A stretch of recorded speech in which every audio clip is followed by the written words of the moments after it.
Julie with you this Wednesday evening. A cool day, but we do expect warmer temperatures in time for the end of the weekend, perhaps into the weekend. Raywat Deonandan is joining us. He is our house epidemiologist. We've officially claimed him. He's you can find him other times at the University of Ottawa, where he actually does his work. Thanks for joining us this evening. It's my pleasure. How are you? Doing well. Saw an interesting tweet from you today, and I think this is something that, especially early on in the pandemic, a lot of people were saying, oh, come on, this isn't as bad as the flu. The flu kills more people than what COVID-19 is or will. And you're disputing that today. Explain. Well, I mean, the flu has like a fatality rate of about 0.1%.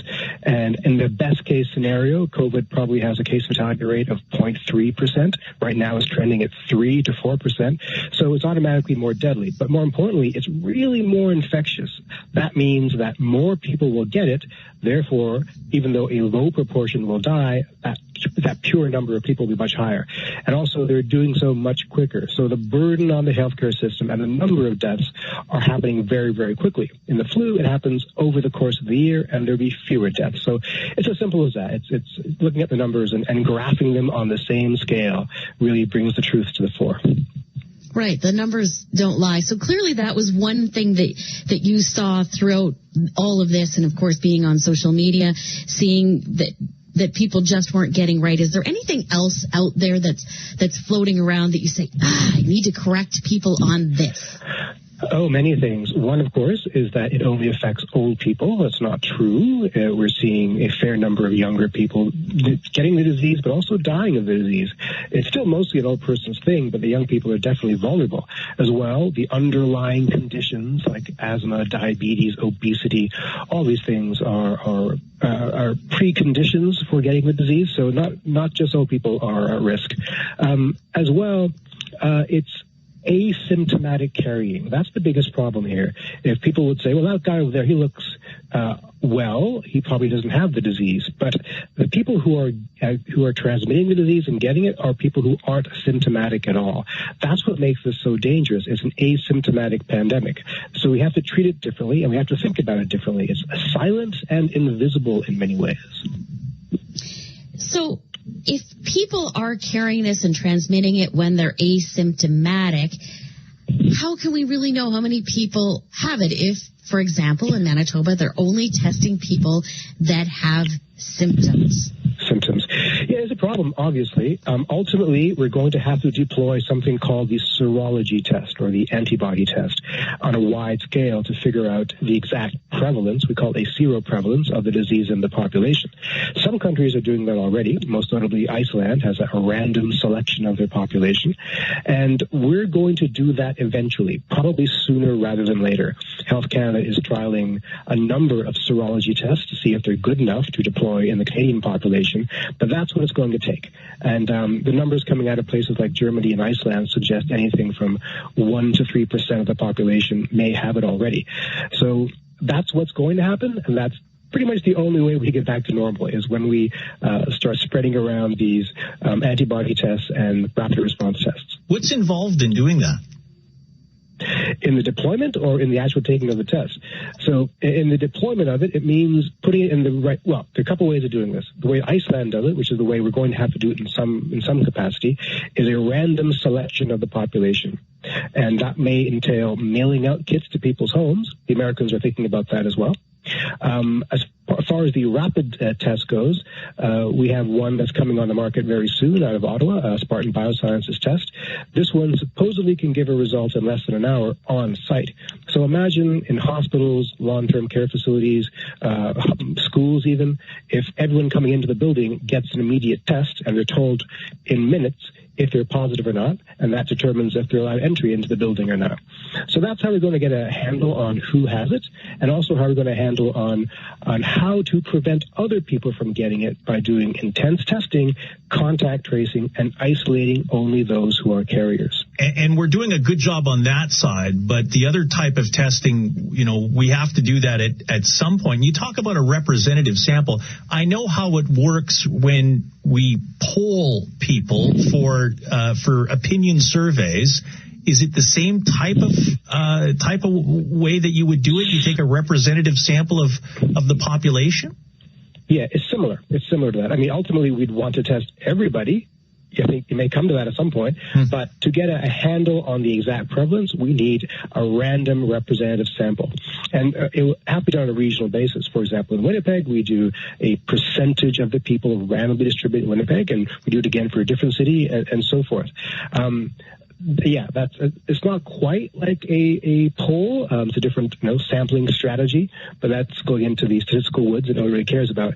But yeah, that's the idea behind it. Doctor, our Chief Health Officer, Dr. Teresa Tam, said today, yes, there's light at the end of the tunnel. We still have to do the physical distancing for quite some time. We haven't hit that peak yet. We're not on the other side of it. That, we may see that second wave. But she also said, what happens in the States is going to be and have an impact on Canada simply because we share that border. Help us understand that. It's a tough one because, in theory, we should have closed the border, so it should have no effect on us. But it does have an effect because people still come across. We have the transportation of goods, and people take those goods across the border. So that's possibly a vector of transmission, but there's also an economic component. We are dependent upon them for our very livelihoods in many ways. We have such an intimately tied economy. And also, the data we get out of the U.S. really is informative.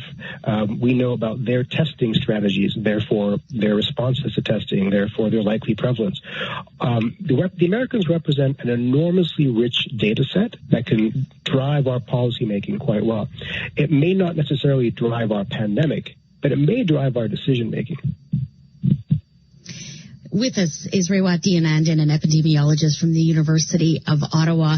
We're seeing with such great innovation right here in Winnipeg, where the doctors are seeing the best way to sterilize, to reuse N95 masks, to being involved in clinical trials when it comes to hydrochloroquine and other things.